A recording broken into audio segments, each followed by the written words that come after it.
In this video, I'm going to show you how to remove point discontinuities. So here we're given this function f of x. It's a piecewise function consisting of x plus a if x is not equal to 2, and the value is 7 if x is equal to 2. Now, given that this function is continuous at x equals 2, we want to compute the value of a. Why don't we start off by just drawing out what this function looks like for several different possible values of a. First of all, let's deal with the simple part. When x is equal to 2, the function value is equal to 7. So that corresponds to a point 2, 7 on the function. It's this point right here. Now everywhere else, if x is not equal to 2, then the function value is given by x plus a, where a is some constant that we have to figure out what it is. Suppose a were 0. What would this branch of the function look like? Well, it would be just f of x equals x, and that would look like this. It'd look like a line of slope 1 passing through the origin, and then it'd have a hole at x equals 2 because it's not defined there. So that's what the function will look like for a equals 0. Now the thing is, we're given that this function is continuous at x equals 2. And right now, the way we've drawn this is definitely not continuous. At x equals 2 is jumping up and then jumping back down to continue. So our goal here is to pick a value of a so that the part of the function that is this line here that's missing the point 2 will connect up with the existing point 2, 7. So how do we do this? Well, we just need to make sure that the limit of the function matches up with the actual value of the function at the point 2. So we just need to choose a such that the limit as x approaches 2 of f of x is actually equal to the value f of 2. Now the limit as x approaches 2 of f of x, that deals with the neighborhood of 2. So not actually what happens at the point 2, but what happens around the point 2. So as x is approaching 2, x is not equal to 2, and that means we're using this branch of the function, x plus a. So this is the limit as x approaches 2 of x plus a. And that's got to be equal to the actual function value, f of 2, and we're told that when x is 2, f is 7. So that's f of 2. Alright, now what is limit as x approaches 2 of x plus a? Well, we can just go ahead and sub in 2 for x, so we get 2 plus a equals 7, and that's a simple equation to solve.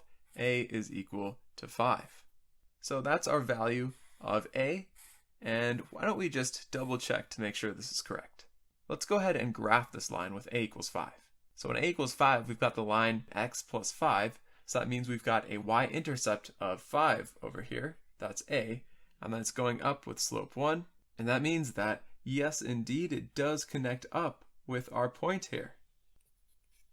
So it is indeed a continuous function.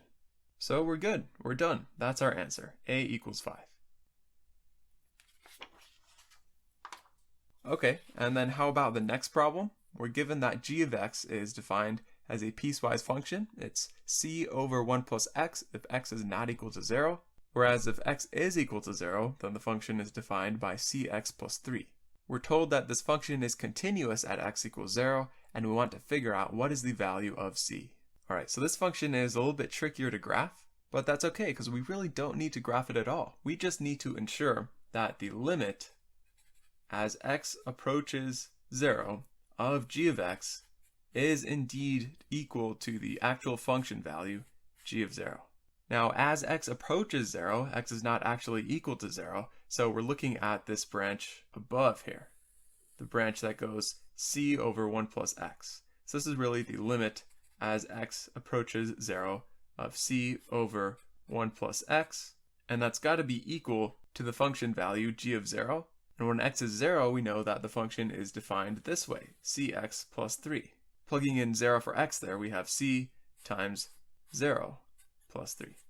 And now it's just a matter of simplifying and solving this equation. So the limit as x approaches 0 of c over 1 plus x, we can just plug in 0 for x there, because the denominator won't go to 0, it goes to 1 plus 0, and that's okay. So that's equal to c times 0 is just 0, then plus 3. Well, c over 1 plus 0 is just c over 1, which is just c, so c equals 3. So there we go. That was pretty straightforward. And that's all we have to do. C equals 3, because we know that makes the limit of the function match up with the actual function value at 0. So now we know how to remove point discontinuities. And in the future, we'll get even more practice removing discontinuities in piecewise functions, including jump discontinuities.